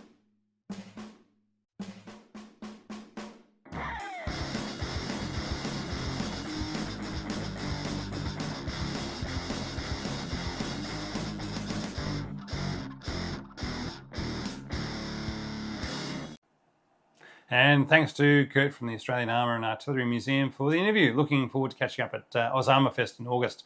And we're seeing if we can get more involved in the festival than that. So we'll see what happens. So now is the time we need to thank the patrons, which I haven't put in the teleprompter, so that's a problem. But we will We were supposed to finish the beer so we could do our best beer job. review. Yeah, here we go. While we finish the beer, so patrons: Brian Jenkins, Chicago John, Chris Pezze, Cornelius Weber, Johnny Oot, Late Apex. Those are our top tier patrons. There's a few more: Anton Gorbanov, Carter Heller, Christoph Keller, Dan Sepienza in our not the top tier. Apprentice tier, we call it. The apprentices, that's right. We've also got Late Apex, Matsy Mist, Monty Mace, and Pear in our top tier. David Mulvaney, Elliot Spicer, Floaty Burb, Guy Hook, Hans Wang, Henry Hamed, It's just coming around again. Give me a second. We'll get Normally everyone you put it in. the teleprompter, Yeah, so but I just forgot. it was- Jay Beckman Strauss, Jamie Stokes, Red Rum 216, Russell Phillips, Scotch Red 12, Rum. Steve Matthews, and Tony L. There we go. Well done, John. All of the patrons, thanks. Guys, awesome. Thank you so much. Yeah.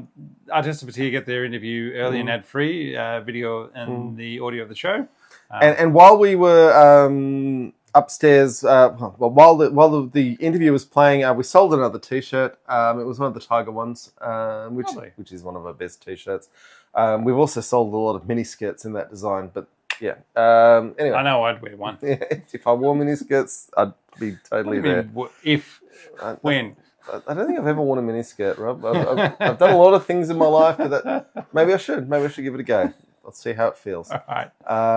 Yes. Now, you got to say that bit. Yeah. Finish your beers. So Patreon, Apple Bastardry. So we really love our patrons, and I get every now and then someone will be like, "Oh, I've been listening to you guys for 6 years, and why don't you give me a shout?" And it's like, well, because people who give us money, it's money. We like getting money. Or jump in the comments. Yeah. Jump in the comments. We love talking about people in the comments. People got come onto the live stream and jump in the comments. You get a shout out, or for $3 a month, you can get the podcast advertising free, and for $10 a month, you can get the interview in advance. So these are your choices. But we are human, and people who give us money, we have more love for than folks who don't. But we love all of you. We do love all of you. Yeah. Alex Usall, we love Usall. Yeah. So the point we're trying to get to here, though, is that do not join Patreon on the Apple app, because then they will tax it. Get on a web browser, even on your iPhone, and go to patreon.com and sign up for Totally Tanked.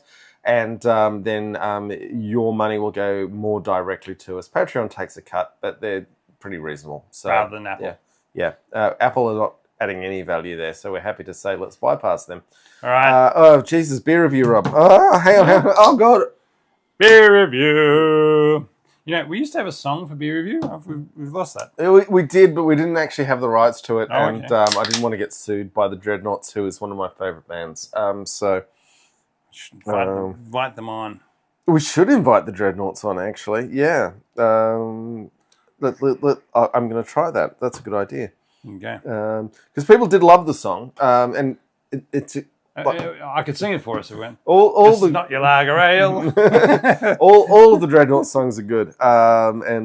Yes. So Rob, what have we got here? We have a Czech beer. Mm-hmm. It's a Royal Pale Lager, Imperial, from the Czech Republic. Mm-hmm. And my question was, when I was looking at saying, hang on a second, if it's a royal beer, when was the last time the Czechs had a king? Well, King Wenceslas is the most famous of them. Yes, but King Wenceslas looked out across St. and then Peter's they Square. became part of the Holy Roman Empire, and then it was all electors rather than kings. And so I thought, well, that looks interesting. So we'll give that a try. So it's the Krusovich. I'm glad you said it. Royal Pale Lager, which it's got Imperial on it. It's in a imported royal beer. It's in a tall boy, which we like. We like the tall boys. 5%. 500 litres. 500 mils. It doesn't taste good, Rob. Does it? Yeah, I mean, I appreciate that. It's a tall boy European lager, and it tastes like a lager. There are better lager hops than what they put in here. It's bitter in the wrong ways. It's earthy in the wrong ways.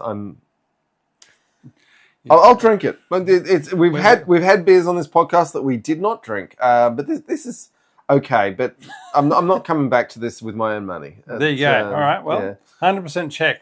Mm-hmm. Original recipe since 1581. All right. So maybe that's when 1581 is a bad time to take a recipe from. The ingredients have changed enormously for the better.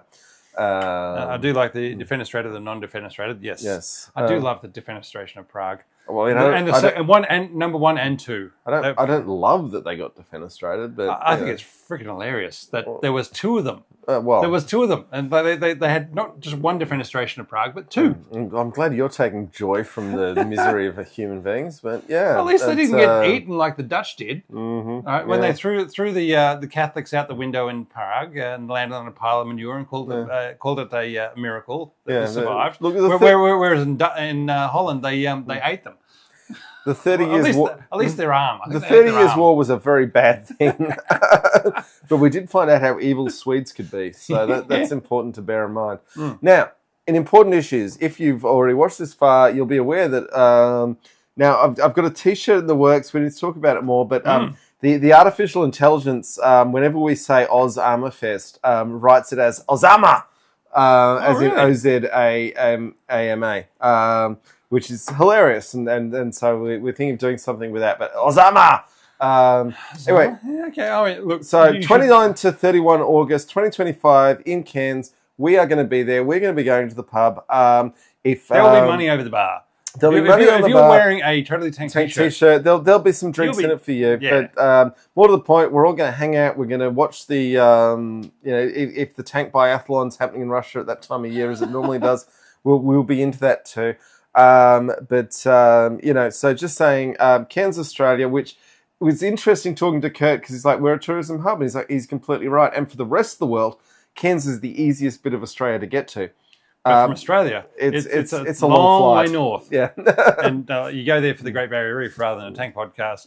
But we're doing both. Oh, well, who knows what we're going to do. Yeah. Anyway, we're going to have some fun there. And we're going to look at tanks. We're going to talk about tanks. We're going to sit on the peon.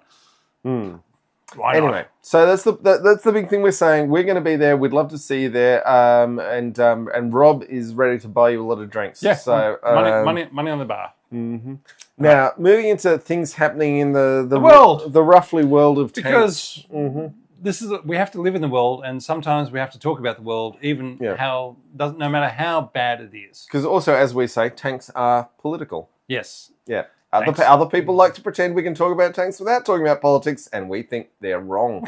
As you've probably been aware, when the Syrian rebels stormed out of the north and deposed Bashar al-Assad, all of our media were talking about, oh, isn't this great? Syrians are so happy. Look, they're having music festivals. These things could never happen under the evil Assadist regime. And don't get me wrong, Assad was a bad guy and dentist. Yeah, well, obviously a dentist. But Assad was a bad guy, not questioning that. But the issue was that the Syrian rebels had always had a saying, the Christians to Beirut and the Alawites to the grave. Because the Alawite minority was the Assadist power base. And it was a thing that the French left behind where the Alawites were the administrators. And what is now happening in Syria is that the CIA-backed rebels are starting to genocide the Alawites, and the Alawites, when they try to resist, are getting condemned by the European Union because they're just all alone with no friends on the wrong side of history. Yeah, it's a pretty messy situation when the now government forces are going into the Assad-held areas and slaughtering civilians, as well as the people, the military, ex-military people who are fighting for Assad, fighting back against them. So yeah, it's bad. It's bad. We don't like it. But it was also predictable. Yes. Yeah, and Alexander Vlad, you're right. The Syrian situation is a lot more complicated than that. It is. It is really complicated. We cannot do it justice. But what we really want to do is not have people, and I'm talking about not soldiers, just women, children, and people, men as well, not being murdered because they live in the wrong town. Oh, and they were born in the wrong family. Yeah. But hey, the world is going terribly to shit right now, and this is just one part of that.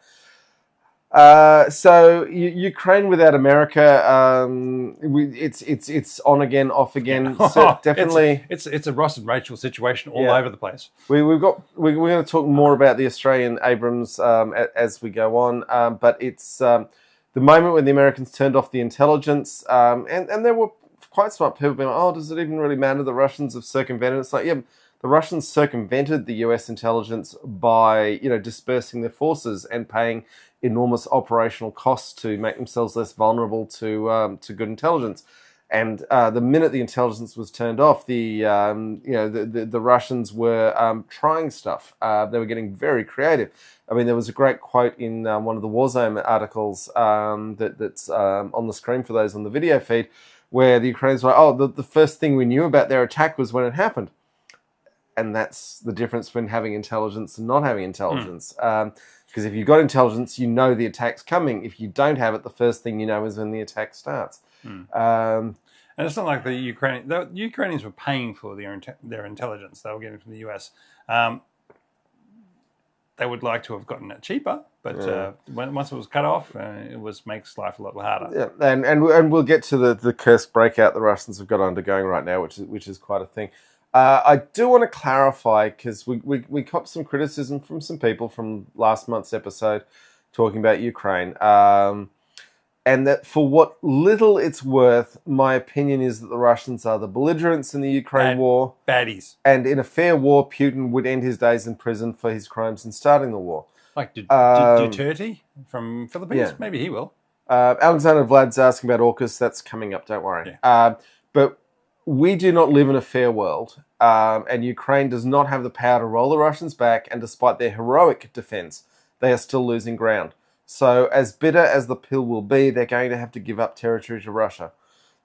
Lots of people can die while they come around to this position, or fewer people can die if they come around faster. And as much as I loathe the Trump administration, this isn't one of the many things they're wrong about. Many people from the Biden administration to Boris Johnson have also used Ukraine for their own agenda, and I think that sucks too. There's not a lot of fairness in the world right now, and the Trump administration intends to make it significantly less fair than it needs to be. Trump is demolishing the world order America built since 1945. This might actually be the rest of the world's chance to make something better, but a lot of already disadvantaged people are going to suffer to get there, and by a lot, I mean billions. And, to put some personal context on this, right now, the US is threatening further tariffs against Australia for having a pharmaceutical benefit scheme which makes crucial medicines affordable to all. It keeps my mother alive, and it keeps me alive. And even on the other side of the Pacific, this is getting pretty existential. For those living in Canada, the situation is even more dire, with Trump's repeated threats on their national existence. King Charles isn't idly getting about in his Canadian decorations. The Kanzuk stuff that's been talked about doesn't make any sense as an economic grouping.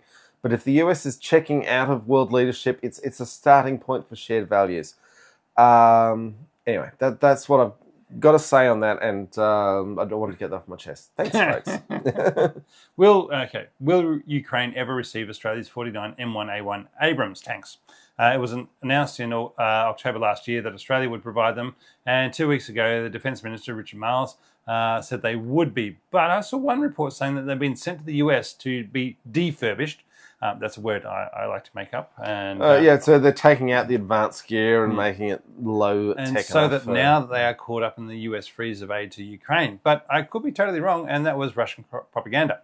And let's hope. In the last few days, while they're waiting for Putin to agree to Ukrainian accession to the ceasefire, apparently they have turned the aid back on. So that's something. But yeah. All right. My other one was Donnie asking AUKUS who? And Pete Hegsworth only interested in saying the check cleared. Like any dealing with Trump, he's so when we're talking about AUKUS, we're talking about the subs that Australia is going to pay at a minimum $360 billion over the next 30 years to buy old British and American nuclear submarines.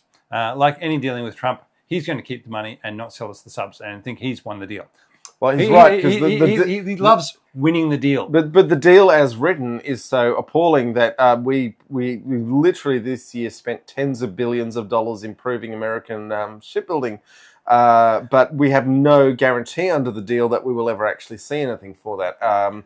And mind you, when you remember the complete moronic dickhead that was Scott Morrison, who signed this deal, this should not surprise anyone. But Donald Trump, being one of the most terrible People in the world. card sharps that ever existed, is going to look at this deal saying, so they give us money and we don't have to give them anything. And they're going to say, yep. And he's going to say, awesome. Let's not give him anything. He's done it every day of his life. He's saying, if somebody's giving me money and I don't have to give them what they asked for, what they paid for, why would I give them what they paid for?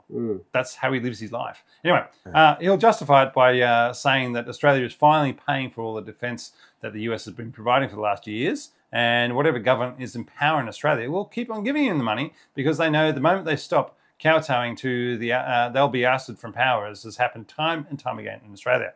John had a good article the other week. I've got an article on Medium, if you want to look up John Griffiths on Medium on that. The issue is the focus in Australia is always on the Whitlam government that was deposed for upsetting the Americans. But if you actually understand Australian politics, John Gorton before Whitlam, who was from the conservative side of politics, was essentially deposed for trying to bring it about an independent defence posture, continuing forward. Turnbull, Gillard, Rudd were all deposed from power for going against American interests. So we have a problem in this country that our leaders are terrified of upsetting America, and at the same time, we have an American government that is terrifying and needs to be opposed. And how we as a country get out of this, we don't actually know. Maybe by... anyway. Dealing with the internal politics is the hardest part. Up against the walls, bloody guillotines. No, I don't know. Yeah. All right, Kursk. So Kursk, the Battle of Kursk is raging on, which is not something we ever thought 2025 would offer us. The biggest issue is that deprived of American intelligence, the Russians have done some audacious counterattacks and are threatening to pinch off the Ukrainian Kursk salient. And I mean, some of the stuff they did, like marching troops down a gas pipeline, was clever stuff.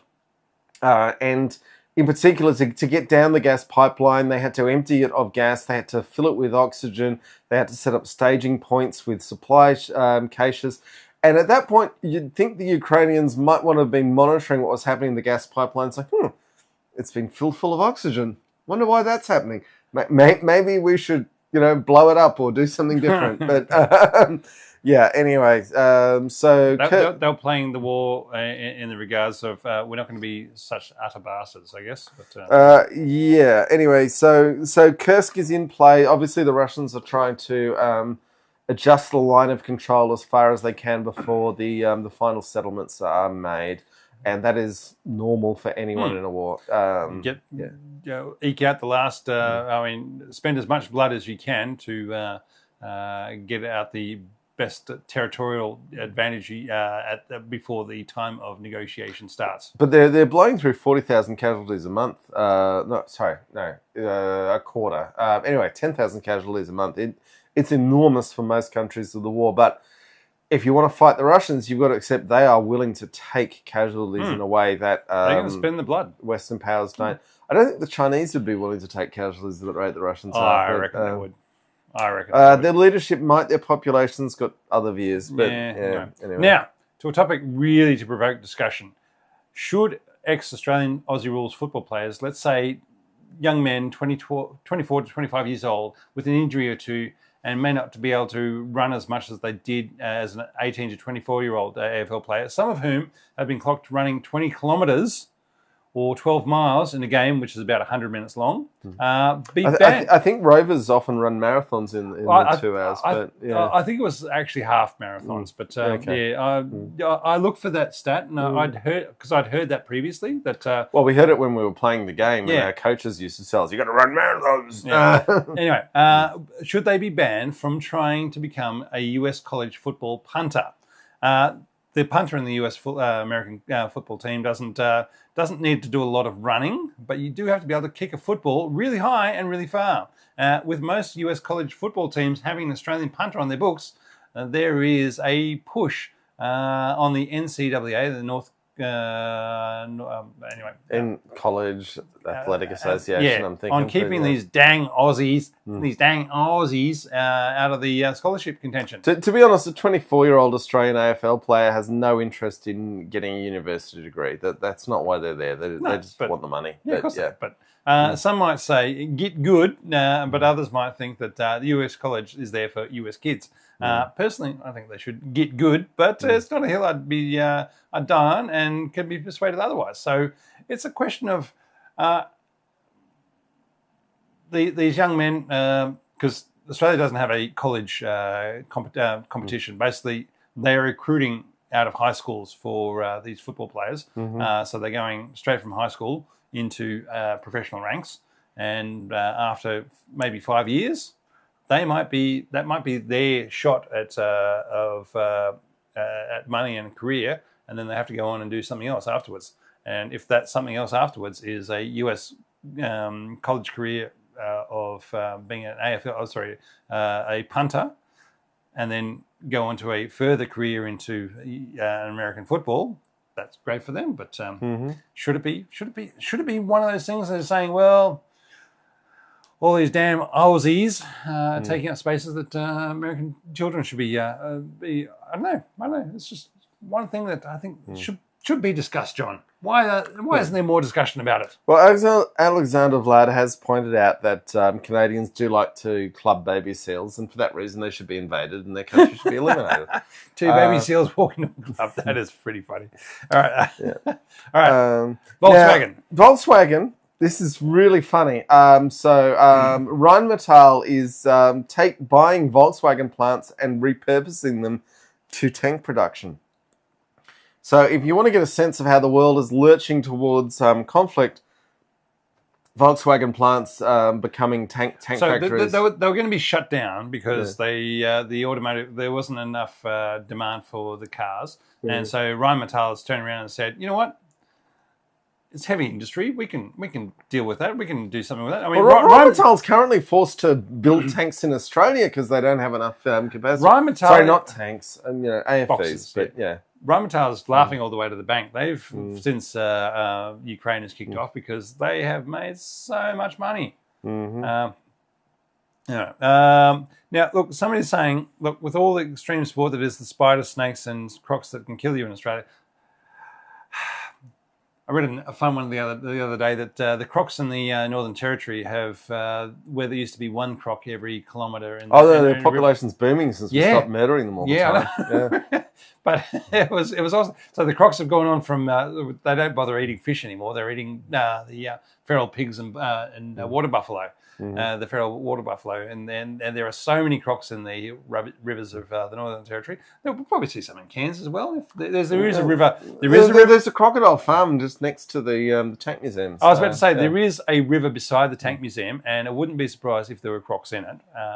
So don't go walking around the track, is what I would say. Now John Schull is saying "Count me out of Australia," and John, let me tell you, most Australians live in a country that is still quite a large country. It's huge. I mean, it's as big as the continental USA. Yeah, but you think Texas is big? Oh, yeah. It's not. It's only as big as our fourth biggest state. Yeah, but the point is that most of us live in a belt of temperate climate that is quite pleasant. So even though it's 35 degrees today in the middle of bloody autumn. Yeah, but we're in an unair-conditioned basement, and it's not too bad. The spiders are fine. Yeah, the spiders are good. Just leave them alone. They'll leave you alone. Yeah. Anyway, I think we are at the end of this podcast, Rob. Unless you've got more things to say. No, I got some beers to drink, and I got to talk on and on and on. But I'm not going to be talking about tanks, so I don't think anybody else wants to. Have we got more to say about the King wearing his Canadian decorations? I did like that as a real signal to saying, "Yep, the Empire is still here." And look, let's face it: if anything happens in Quebec, I'm sure the French will be coming across, providing support straight away. It's interesting that the French have said that they consider Canada as a NATO treaty ally to be covered by their nuclear defence umbrella. Oh, nice, because France isn't actually part of NATO, and so they are part of NATO. They have been since the 1980s. But Anyway, I thought they jumped in and out. no, they're definitely back in right now. The question is, Britain has not said that they consider Canada part of their nuclear defence umbrella. But it's terrifying to think of. Is like, are you willing to? Because if France launches nukes at Trump's America, then that's the end of their country. It's the end of everyone who lives in their country. It's the end of a lot of people who live in the US as well. But this is nuts. Why are we talking in these terms? It's kind of terrifying that the British haven't said that Canada's part of their nuclear umbrella. And here in Australia, it's absolutely terrifying. We look around saying, I think we need to start developing nukes. That's the one reason. No, because, Australia is the only country in the world that tested nuclear weapons and walked away from them. And we walked away because the Americans said, we don't want you to have nukes, and we will cover you with our nuclear umbrella. And we also are the only country that had an orbital rocketry program and shut it down because the Americans said, we don't want you having that on your own.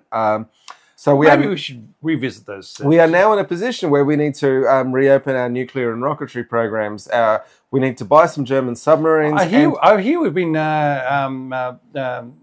funding up some nuclear scientists anyway. Yeah, we've always done that, but let's not talk about that. The other thing we need to do is start buying some fighter jets from the Swedes because we cannot trust the F-35s to work for us in the future. I did see some of them flying over Canberra the other day. That was nice. They're cool. Yeah. I know, they were cool. The thing is, they couldn't turn up for the Queen's farewell. But, it rained that day, Rob. And, anyway, the point is, like Hush Kit, which is a great blog, just in their description of the British military aviation position, like, Britain's a bit fucked, because the F-35 is untrustworthy now. What, Elon can turn it off with a bit of a software update, can he? Yeah. Well, Elon or anyone else, or big balls, Anyway, we all need to not be so American. And I know that the majority of our audience is American. We love you. And guys, we love you. We love you personally, but right now your country is arresting people for protesting against genocide, and you are the baddies. And I guess I just really hope that our country is not going to be on your side, and that makes me very sad because we've been together for a long time, but this is awful stuff. Anyway, hopefully good stuff happens in the future. Alan, yes, think harder. We'll try. All right, folks. Take care, all. And see you in a month. See you in a month. Keep tanking. See what's happened.